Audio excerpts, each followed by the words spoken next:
రామ్ చరణ్ హీరోగా నటించిన బ్రూస్లీ చిత్రంలో విలన్ సంపత్ రాజ్ కొడుకు పాత్ర పోషించి డబ్బింగ్ సినిమా రఘువరన్ బీటెక్లో యంగ్ విలన్ కు అదరకొట్టిన నటుడు అమితాష్ ప్రధాన్.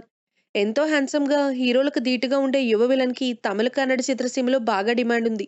కేవలం 4 చిత్రాల అనుభవంతో ఏకంగా హాలీవుడ్ ఛాన్స్ కొట్టేశాడంటే మన వాడి టాలెంట్ ఏంటో అర్థమవుతుంది.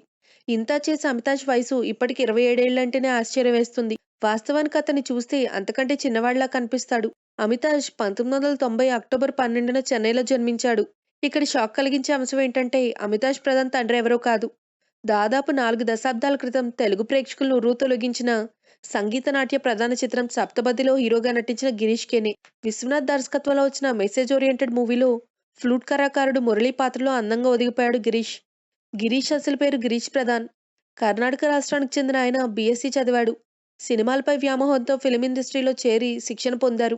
తొలి చిత్రమే సప్తపది లాంటి కళాత్మక చిత్రం కావడంతో ఆ తర్వాత అలాంటి రోల్సే వచ్చాయి. అయితే అప్పట్లో చిత్ర పరిశ్రమ హైదరాబాద్కి షిఫ్ట్ కావడంతో గిరీష్ చెన్నైలోనే ఉండిపోయారు. గిరీష్ మెగాస్టార్ చిరంజీవికి మంచి మిత్రుడు. మంచి పల్లకి అనే సినిమాలో ఇద్దరూ కలిసి నటించారు.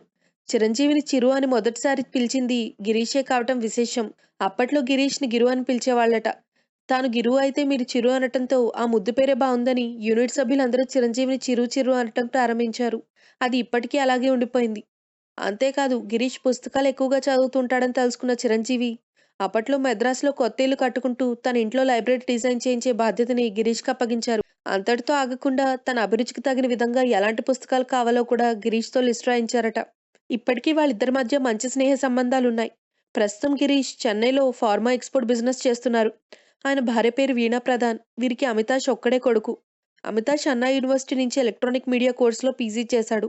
మొదట్లో స్టేజ్ నాటకాలు వేస్తూ గుర్తింపు తెచ్చుకున్నాడు. ధనుష్ హీరోగా నటించిన రఘువరన్ బీటెక్ చిత్రంలో కూల్గా ఉంటూ విలనిజం పండించాడు. తెలుగులో కూడా బ్రూస్లీ చిత్రంలో ప్రేక్షకులను ఆకట్టుకునేలా నటించాడు.